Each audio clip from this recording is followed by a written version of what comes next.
Welcome back to Hardball. President Obama heads to New York City tonight for a fundraiser with lesbian, gay, bisexual, and transgender supporters, as the state Senate in Albany may be getting closer to a vote on same-sex marriage. The president has said his views on gay marriage are evolving. Is that enough to shore up support from the LGBT community? Fred Sainz is a vice president at the Human Rights Campaign, and John Aravosis is editor of America Block. Welcome to both of you. Here's President Obama back in December explaining how his views on gay marriage are changing.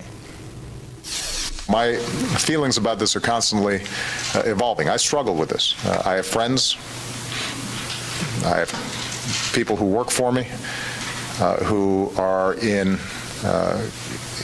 powerful, strong, long-lasting gay or lesbian unions. And they are extraordinary people. And this is something that means a lot to them and they care deeply about. At this point, what I've said is that my baseline is a strong civil union that provides them the protections and the legal rights that married couples have, and I think that, I think that's the right thing to do. But I recognize that from their perspective, it is not enough, and I think this is something that we're going to continue to debate, and I personally am going to continue to wrestle with going forward.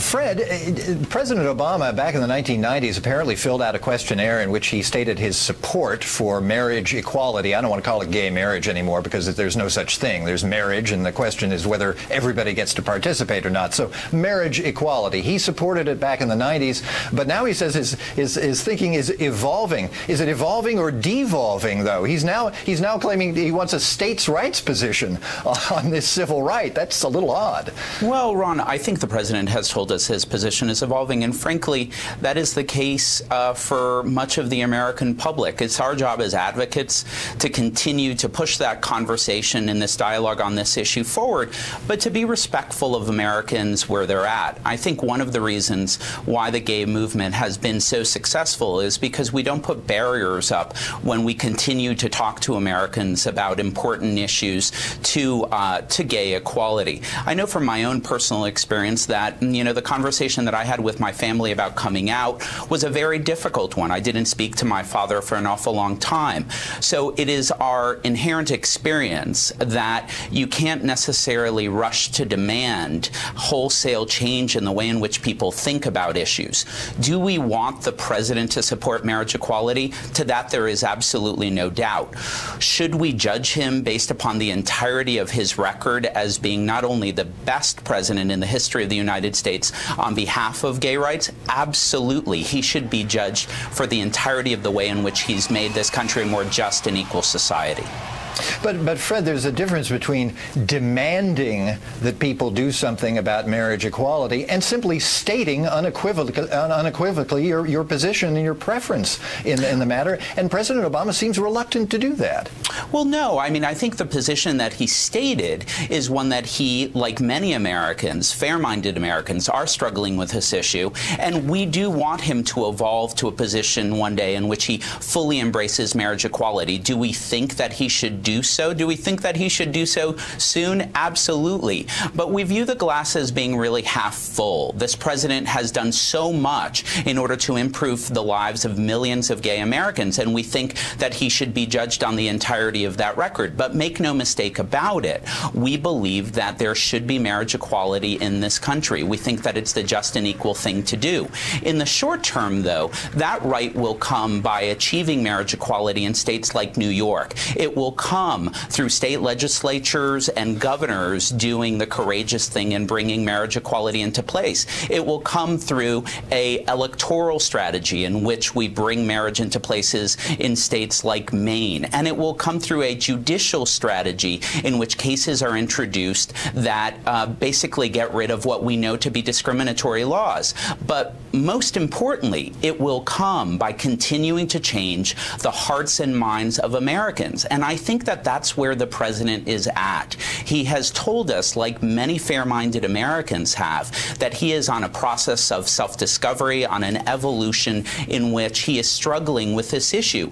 And we know, not just as gay Americans, but as Americans in general, that people truly do evolve eventually to positions of supporting our full equality. And I think that's where the president is at right now. All right. John, how do you feel about this? Because I'm a little confused about the whole evolution analogy here, because on the one hand, back in the 90s, he'd already evolved, and then he de-evolved, and now he's evolving, he's re-evolving now. How do you read this?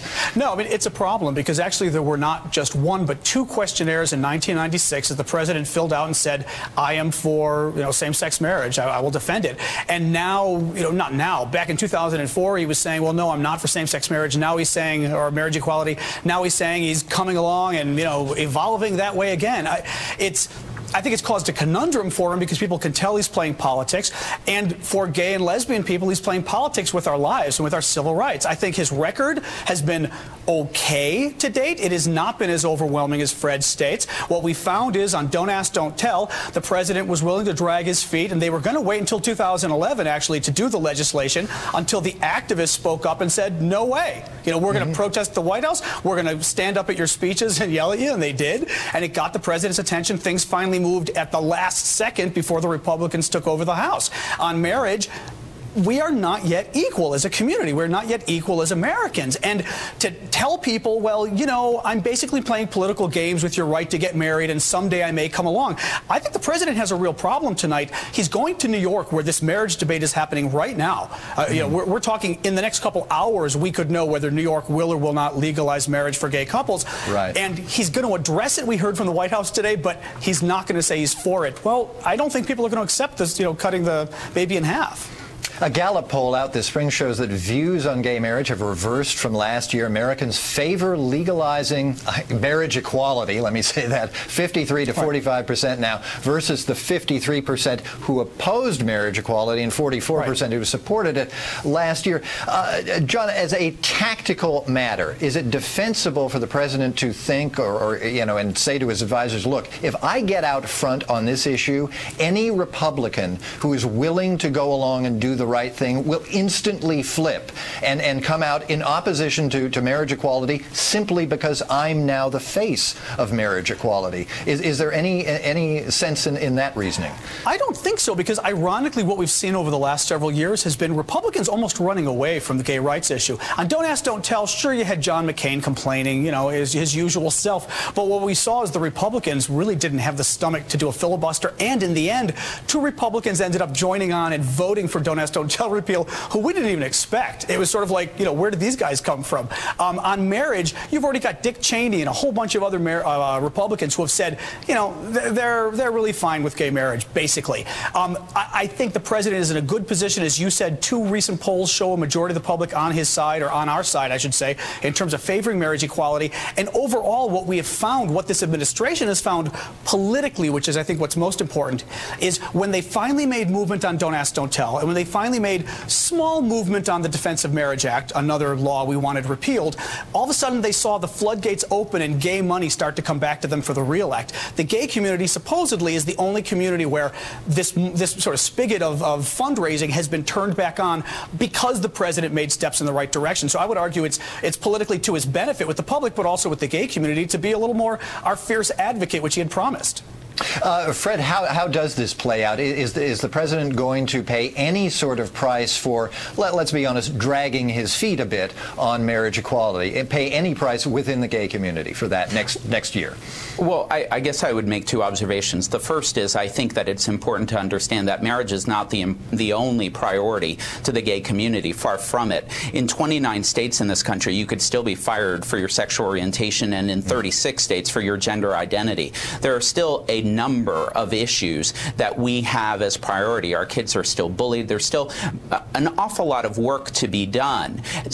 Change has always come first and foremost in the states for gay and lesbian people. Issues of equality have always been advanced. So in that sense, we will see when hopefully New York joins it, the 6th state today to have marriage equality, and then a number of states will also follow. At the federal level, let's also not forget that the so-called Defense of Marriage Act also has to be overturned. So I think that this president is tremendously popular among gay people for all of the hallmark changes, advancements that he has brought to our community. And I think they take him at his word when they understand him to be evolving, because it is their own personal experiences from their family and friends to continue a respectful dialogue. Should and can the president do more? Absolutely. And it's our jobs as advocates to continue pushing in that direction. Right, but I think we see the glass as being half full as opposed to half empty. But I think okay, go ahead, John, real quick. No, real quick, what I think you've learned with this president is, take him at his word, but trust but verify, as Ronald Reagan, the senior used to say. Meaning, Doverai, no proverai, as he used to say. I got to learn it in Russian. But the bottom line is, meaning that, yes, accept what the politician is telling you, but you better hold his feet to the fire, because if you simply say, hey, I trust this guy, he's going to do it, he's not going to do it. And I think President Obama has shown that time and again. Who does he listen to most? The Republicans and the conservative Democrats, who hold his feet to the fire. And now it's been the gay community, because the activists did the same thing.